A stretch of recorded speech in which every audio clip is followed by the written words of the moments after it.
रात का वक्त था। घना जंगल, जहां पेड़ आसमान को ढक रहे थे। हवा इतनी ठंडी थी कि जैसे कोई बर्फ की परत सांसों से टकरा रही हो। दूर दूर तक कोई इंसान नजर नहीं आता था, बस पत्तों की सरसराहट और कभी कभी टिड्डियों की चिर चिर की आवाज। उस सुनसान रास्ते पर एक पुराना चीखता कराता ट्रक दौड़ रहा था। उस ट्रक में बैठे थे रघु और बीरू। बीरू, देख, अगर हमने ये माल सुबह तक मंडी पहुंचा दिया ना तो मालिक बहुत खुश होगा। थोड़ा पैसा भी बढ़ा देगा। अरे, लेकिन तू जानता है इस रूट के बारे में लोग क्या कहते हैं? कहते हैं इस जंगल में जलावा घूमता है। अबे, फिर से वही बकवास। हर बार ये कहानी सुनाता है। भूत प्रेत नाम की कोई चीज नहीं होती। पता नहीं, पर आज रास्ता कुछ अलग लग रहा है। देख, हवा भी कितनी भारी है, जैसे पेड़ों में कुछ फुसफुसा रहा हो। ट्रक धीरे धीरे जंगल के भीतर और गहराई में उतर रहा था। हेडलाइट्स सामने के अंधेरे को काटती, लेकिन रोशनी से आगे सब कुछ काला, जैसे कोई खाई हो। अचानक सड़क के मोड़ पर धुंध के बीच एक आदमी खड़ा दिखाई दिया। सफेद धोती, कुर्ता, सिर पर पगड़ी और चेहरे पर अजीब सी मुस्कान, और आंखें इतनी गहरी कि जैसे काली खो हों। रघु, देख, कोई खड़ा है इतनी रात को। लगता है कोई राहगीर है। बेचारा, शायद रास्ता भटक गया होगा। चल, सुनते हैं। भाई, लिफ्ट दोगे? मैं भी इसी रास्ते जा रहा हूं। काफी देर से भटक रहा हूं। कुछ गड़बड़ नहीं लग रहा तुझे? आंखें देख उसकी, चमक रही हैं अजीब सी। अबे डरपोक! इंसान है बेचारा, बैठने दे। और फिर वो आदमी ट्रक में चढ़ गया। ट्रक के अंदर माहौल अचानक और भी भारी हो गया। हवा जैसे थम गई हो। इंजन की घरघराहट भी दब सी गई थी। तुम लोग कहां जा रहे हो? मंडी, सब्जियों का माल ले जा रहे हैं। सुबह तक पहुंचना है। अच्छा, लेकिन ये रास्ता सीधा नहीं जाता। कभी सोचा है कि ये सड़क गोल गोल घूमती रहती है? क्या मतलब? सड़क तो सीधी है। नहीं, तुम सोचते हो सीधी है, पर असल में तुम बार बार वहीं लौट आते हो जहां से चले थे। बीरू और रघु ने एक दूसरे की ओर देखा। दिल की धड़कनें तेज हो चुकी थीं, पर रघु ने बात को हंसी में उड़ा दिया। वाह भाई, बड़ी फिल्मी बातें करते हो। फिल्म नहीं, हकीकत है। ट्रक चलता रहा, लेकिन अजीब बात यह थी कि हर 2-3 किलोमीटर बाद वही मोड़, वही टूटा हुआ पेड़, वही पत्थर नजर आता, जैसे सड़क गोल गोल घूम रही हो। रघु, ध्यान दिया? ये वही जगह नहीं है जहां हम पहले गुजरे थे। नहीं, ऐसा तुझे लग रहा है। मैंने कहा था ना, ये रास्ता कहीं नहीं जाता, बस तुम्हें भटकाता है। बीरू का गला सूख चुका था। रघु का हाथ स्टीयरिंग पर कांप रहा था, और वो अजनबी चुपचाप मुस्कुरा रहा था। ट्रक रात के अंधेरे को चीरता आगे बढ़ रहा था। सामने वही घना जंगल, वही सन्नाटा, और ट्रक की रोशनी में हिलती डुलती परछाइयां। पिछली सीट पर बैठा वो अजनबी चुप था, लेकिन उसकी मौजूदगी पूरे माहौल को बोझिल बना रही थी। देख, मुझे ये आदमी ठीक नहीं लग रहा। पता नहीं क्यों, पर दिल कह रहा है कुछ गड़बड़ है। हर बार वही डरपोकपन। चुपचाप बैठ और गाड़ी चलाने दे। बेचारे को लिफ्ट दे दी, इसमें बुरा क्या है? बुरा नहीं है, पर ये मुस्कुराता क्यों नहीं? या फिर यूं कहूं, ये मुस्कुराता है तो डर लगता है। अजनबी अब भी खिड़की से बाहर देख रहा था। उसकी आंखें चमक नहीं रही थीं, बस शून्य में टिकी हुई थीं। जैसे वो खुद खोया हुआ हो। कुछ देर बाद रघु ने देखा कि वही मोड़, वही टूटा हुआ पेड़, वही पत्थर बार बार सामने आ रहा है। गाड़ी आगे बढ़ती, लेकिन रास्ता जैसे घूमकर फिर वहीं पहुंचा देता। ये क्या हो रहा है? ये रास्ता सीधा मंडी तक जाता है, फिर बार बार यही जगह क्यों दिख रही है? मैंने कहा था ना, यहां कुछ गड़बड़ है। ये वही चलावा वाला इलाका है। मैं भी यही सोचता हूं। कई दिनों से मैं भी इसी रास्ते पर भटक रहा हूं। हर बार वही मोड़, वही पेड़। मतलब तू यहाँ का रास्ता जानता है? हाँ, मैं भी कभी इसी सड़क पर सफर करता था। सोचा था इस जंगल से निकल जाऊंगा, लेकिन निकल ही नहीं पाया। रोज रात यही रास्ता मुझे वापस खींच लाता है। मैं भी फंस चुका हूं इस चक्र में। रघु, कहीं ये सच में इंसान ही ना हो? चुप!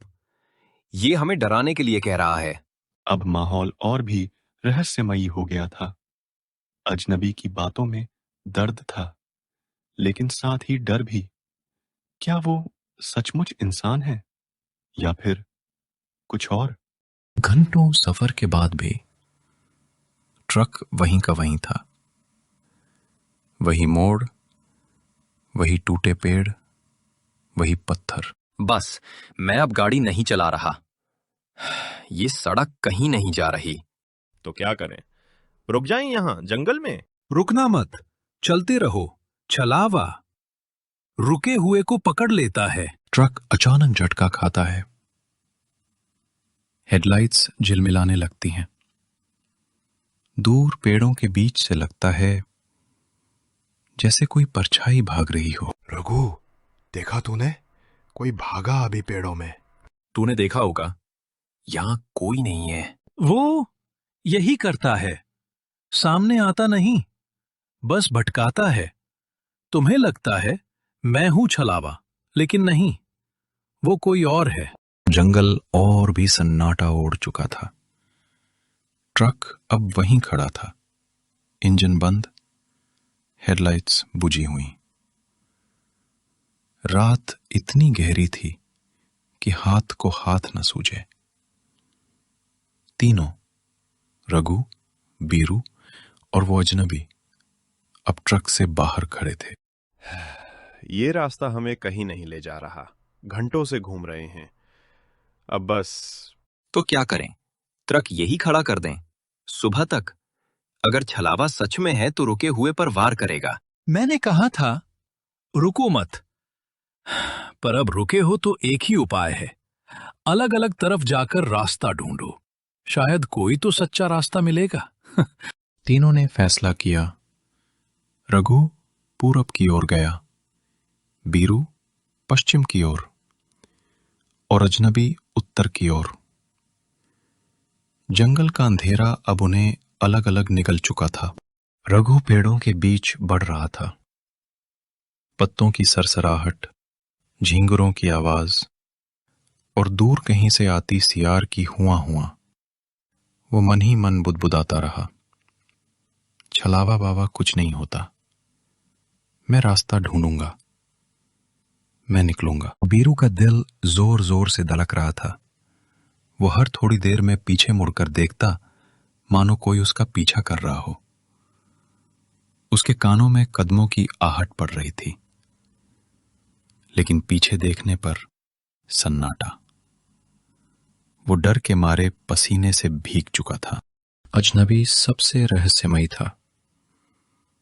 उसके चेहरे पर कोई भाव नहीं था, बस धीरे धीरे कदम बढ़ाता जा रहा था, जैसे उसे पता ही ना हो कि वो कहां जा रहा है, या शायद उसे पहले से सब पता हो।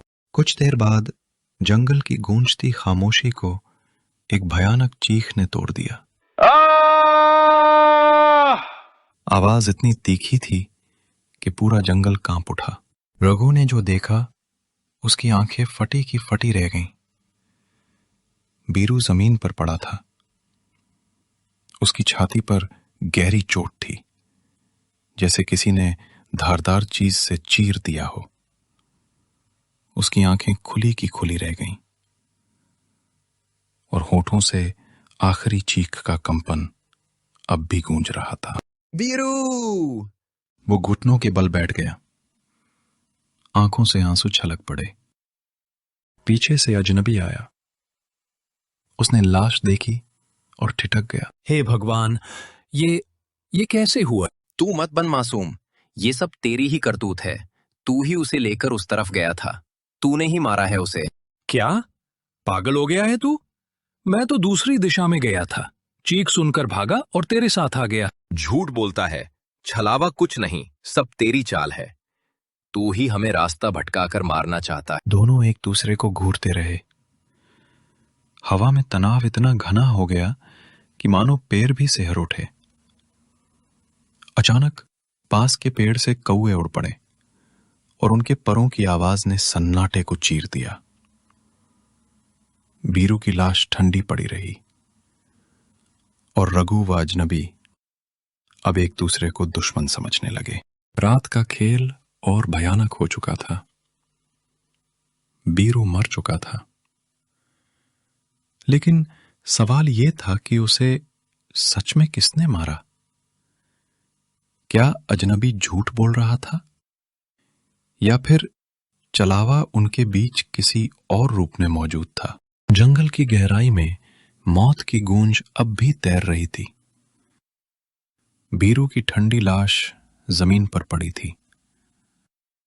रघु के चेहरे पर गुस्सा और डर का मिला जुला भाव था और अजनबी अब भी सफाई दे रहा था कि उसका इस कत्ल से कोई लेना देना नहीं। तूने ही मारा है बीरू को।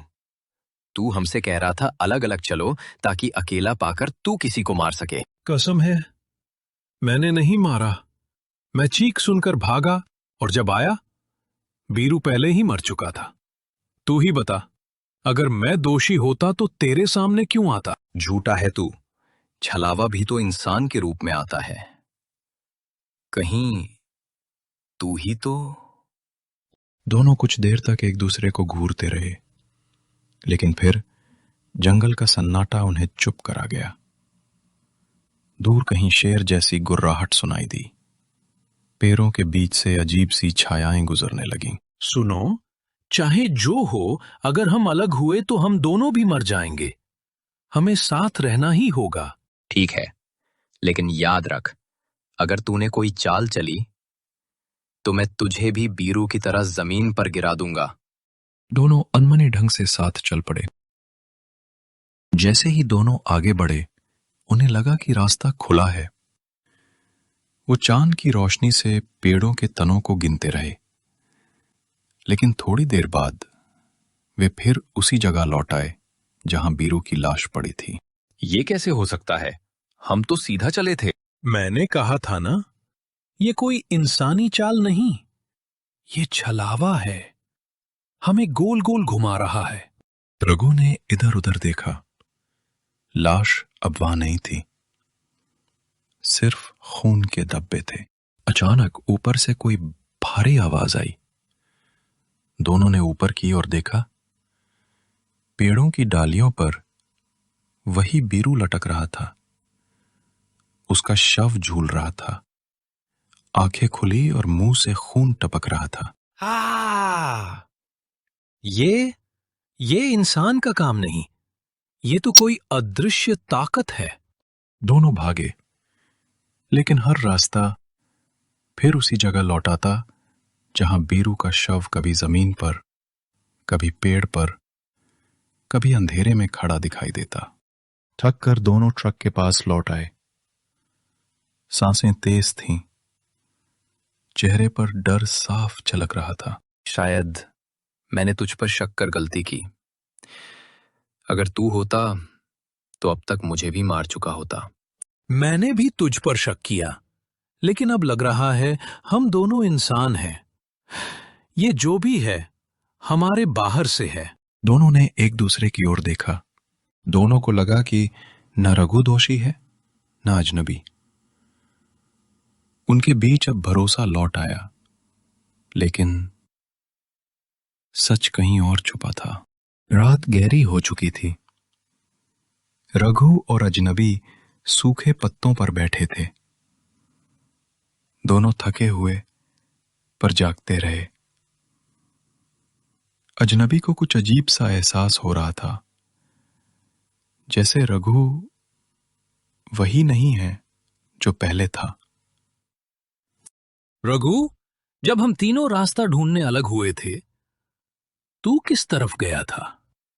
मैं बाएं तरफ गया था। अजनबी ने माथा सिकोड़ लिया। लेकिन रघु, तूने तो उसी वक्त कहा था कि तू सीधा जा रहा है। झूठ क्यों बोल रहा है? रघु कुछ नहीं बोला, बस जोर से मुंह फेर लिया। अजनबी का शक और गहरा गया।